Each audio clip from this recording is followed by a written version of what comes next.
Bombo Police Report. Eto mga kabombo, mga ka-Star Nation, meron hong 4 na individual ang binuwian ng buhay dyan sa Central Visayas dahil sa aksidente na naitala po dyan. Alamin natin ang kabuuan ng kwento niyan sa ulat ng Bombo Radio Cebu.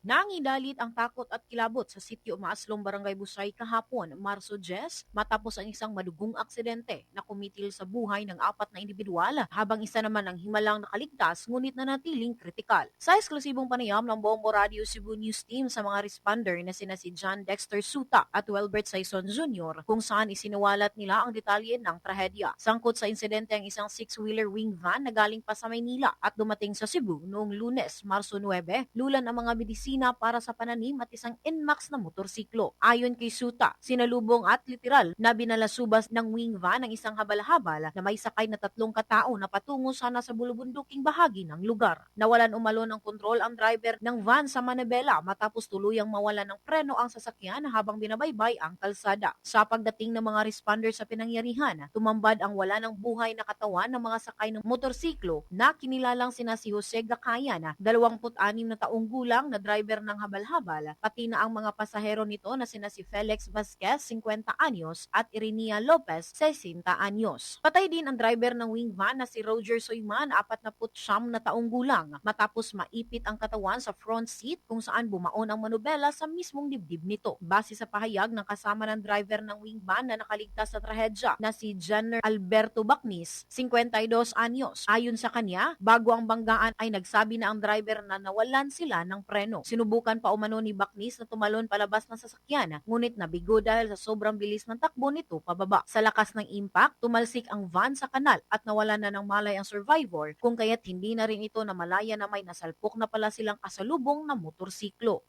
Tinanong ko yung kasama niya, driver. Sabi niya kasi na habang nasa biyahe sila sa taas pa, wala pa yung insidente. Pagdating nila doon sa malapit lang sa area, sabi ng driver daw sa kanya na wala nang preno. Tapos siya naman, dala sa nervyos.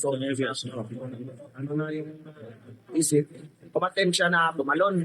Pero dahil sa lakas naman, bumalik siya kasi parang sa tingin niya siguro hindi kaya. Kaya bumalik siya sa loob. Tapos, pag napangga na yung wing van nila, tumilapon siya doon sa may kanal. Mula rito sa lungsod at lalawigan ng Cebu, this is Bombo Irene Ardiente and this is Bombo Radio Philippines, the #1 and most trusted source of news and information. Basta Radio. Bombo! For the most trusted source of news and information, visit our website at www.bomboradio.com. Follow us on Bombo Radio mobile app, Facebook, YouTube, TikTok, and X, formerly Twitter. Like, share, and stay connected. Anytime, anywhere.